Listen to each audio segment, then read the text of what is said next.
Vahshi ibn Harb. Ai ka vrarë më të mirin njeri pas Muhamedit, kurse pastaj ka vrarë më të keqin njeri gjithashtu. Historianët.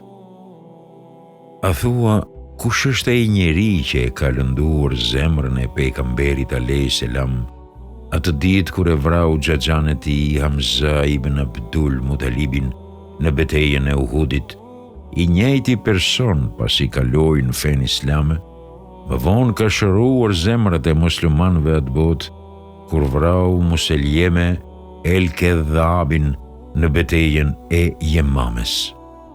Ai quhet Vahshi ibn Harb el-Habeshi, i njohur me ofiqin Ebu Deseme. Ati ka ndodhur një ngjarje pikëlluese dhe e përgjakshme. Prandaj lexuesi nderuar, përqendroje vëmendje në rrëfimin e tij për vuajtjet që ka patur. Vahshiu rrëfen në veten e parë dhe thot: isha një djalosh i urtë në shërbim të Xhubeir ibn Mutimit, njërit prej zotërinjve Kurejshit. Tuajme, xhaxhai i tij u vran betejën e Bedrit nga Hamza ibn Abdul Muttalibi, andaj ai u pikëllua pa mas dhe u betua në Latin dhe Uzan. Lati dhe Uzaja ishin dy idhuj të mëdhenj të arabëve, të cilëve u besonin si zotëra në kohën e ignorancës, se gjithsesi do të hakmerret për xhaxhan e tij. Ai zuri ta presë rastin e volitshëm që ta vras Hamzain. Nuk kaloi shumë kohë dhe kurejshitët vendosën të dalin në Uhud për ta likuiduar Muhamedin dhe për t'u hakmar për të afërmit e tyre të vrarë në Bedër. Atëherë kurejshitët organizuan çetet e tyre, t'u buan aleatët dhe bën përgatitjet e nevojshme, kurse komandën ja besuan Ebu Sufjanit ibn Harbit.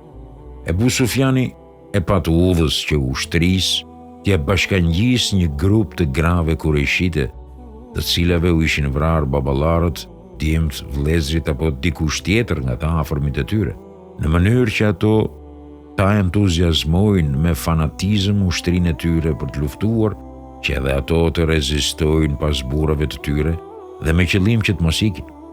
Në mesin e atyre grave, ndër të parat ishte gruaja e Ebu Sufjanit, Hind bintu Utbe. Në betejën e Bedrit, asaj ishin vrarë babai, xhaxhai dhe i vllai. Pasi ushtria ishte përgatitur për marshim, mua mu drejtua Xhubeir ibn Mutimi dhe më pyeti: o Ebu Desme, a dëshiron të lirohesh nga skllavëria? Kush do të më liroj mua? E pyeta. Unë, më ktheu ai. Si? E pyeta.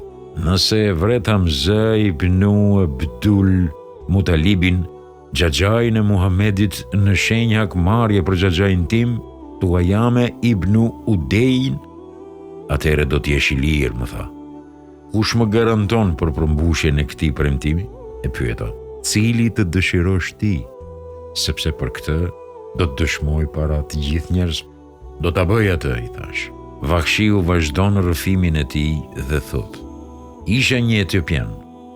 Qëlloja me shtiz, ashtu sikurse qëllonin etiopianët, edhe kur nuk e huqja cakun e dëshiruar. Mora heshtën, ju bashkangjita ushtrisë dhe ecja në fund të saj, pranë femrave, nga se nuk kisha për qëllim e as dëshirë për të luftuar. Sa herë që kaloja pranë Hindit, gruas e Ebu Sufjanit, apo kur ajo kalonte pranë meje, e shikonte shtizën e cila shkëlqente në duart e mia nga rrezet e dillit dhe më thoshte: o Ebu Deseme, shërona zemrat tona të zëmëruara nga Muhamedi dhe kushëriri i tij. Kur arritëm në Uhud dhe u ndeshën palët ndërluftuese, zura ta kërkoi Hamzain, të birin e Abdul Muttalibit, të cilin e kam njohur më parë.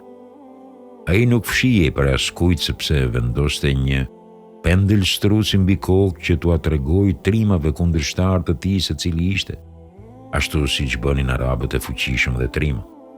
Pas pak kohe, vërejta Hamzain që turfullonte në mes të luftëtarëve, siç turfullon soi i deveve më të fuqishme dhe në mëngjyrë të përhimta. Ai i prente kundërshtarët me shpatë dhe askush e asgjë nuk I bënte ballë atij, as rezistencë, ndërsa përgatitesha për ta qelluar, duke u fshehur para ndonjë druri apo guri, dhe kujdesesha që të mos më vrej, kur ja një kalorës kurishit, I quajtur Sibaj ibn Abduluzza, bërtiste: "O Hamza, më del në dy luftim. Atëherë Hamza I doli në dy luftim dhe I tha: "Eja afro, o biri politeistes, eja afro."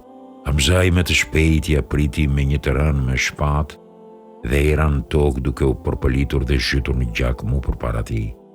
Në ato çaste qëndroje në pozitë të dëshiruar përballë Hamzait, lëvizja heshtën derisa u qetësova dhe u binda se e kam shenjuar, kështu që e qellova në pjesën e poshtme të barkut dhe I doli ndërmjet këmbëve të tij.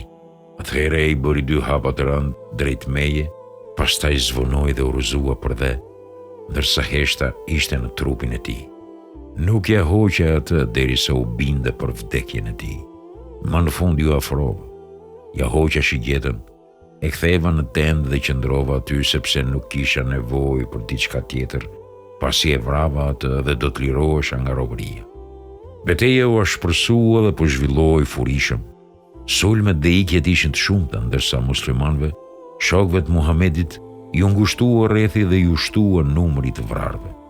Në ato çaste, hindi me gratë të tjera u vërsul mbi muslimanët e vrarë dhe zunti masakrojnë ata, u ashqyenin barqet, u anxhirnin syt, u aprinin hundët dhe u ashkullnin veshët. Pastaj, ato bënin qafore dhe rraf prej hundëve dhe veshëve të prerë, me të cilat u stolisën, kurse një qafore dhe 2 rraf ari mi dha mua dhe më tha: "Ato janë të tuat, o e bude se me, ruaj sepse janë të çmueshme." Kur u ndal lufta në Uhud, u ktheva me ushtri në Mekë, kurse Xhubeir ibn Mutimi e zbatoi atë që kishte premtuar, gjegjësisht më liroi dhe u bëra I lirë. Gjendja e nderë e muslimanëve filloi të ndryshojë dita ditës. Numri I tyre shtoi çdo çast. Sa më shumë që konsolidoi gjendja e Muhamedit dhe e muslimanëve, aq më shumë pikëllohesha dhe më kaplonte tmerri dhe frika nga vetvetja. Derisa isha ende në këtë gjendje, Muhamedi me ushtrinë e tij trime hyri në Mekë dhe e çliroi. Atëherë ika në Taif që të gjej strehim dhe siguri. Nuk vonoi shumë, edhe banorët e Taifit anuan nga feja islame dhe përgatitën një delegacion për të takuar me Muhamedin, me qëllim që ta shpallin botërisht se e pranojnë fenë islame. U pendova shumë dhe rash në dilemë. Më bëhej se toka ku ecja po më ngushtoi dhe rrugët po më vështirësoheshin. Andaj mendova të shkoj në Sham, Yemen apo Gjetiu. Për Zotin, unë ishe I pikëlluar dhe I dëshpëruar pa mas derisa u qetësova dhe u lirova nga një njeri I cili më këshilloi: "Mjerë për ty o Vahshi." Për Zotin, Muhamedi nuk vret as një njeri që hyn dhe pranon fenë islame dhe që pranon dëshminë e drejtë dhe të vërtetë. La ilaha illallah, Muhammedun Rasulullah. Posa dëgjova këshillën e tij, menjëherë u drejtova nga Medina për të kërkuar Muhamedin dhe kur arrita atje, u njoftova për gjendjen e tij dhe mësova se ai gjendej në xhami. Hyra në të pa u vrejtur dhe me kujdes eca drejt tij, derisa u ndala mu te koka e Muhamedit dhe I thash: "Dëshmoj se nuk ka Zot tjetër përveç Allahut dhe dëshmoj se Muhamedi është rob dhe I dërguar I tij." Kur dëgjoi dëshminë time, ngriti shikimin tek unë, e pasi më njohu, e uli shikimin dhe tha: "O Vahshiu, ti je?" "Po, Rasulullah," I thash. Ai më tha: "Ulu dhe më trego se si e ke mbytur Hamzai."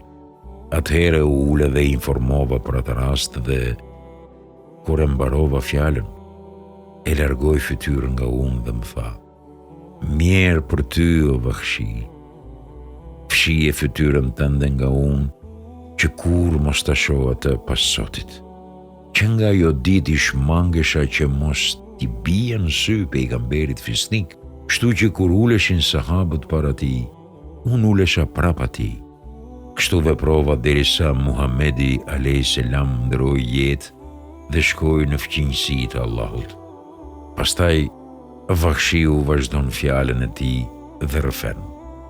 Edhe pse e dija se feja islame I shlyen mëkatet e bëra para se të pranohet ajo, unë mbetej prekur thellë nga vepra e shëmtuar që kisha kryer.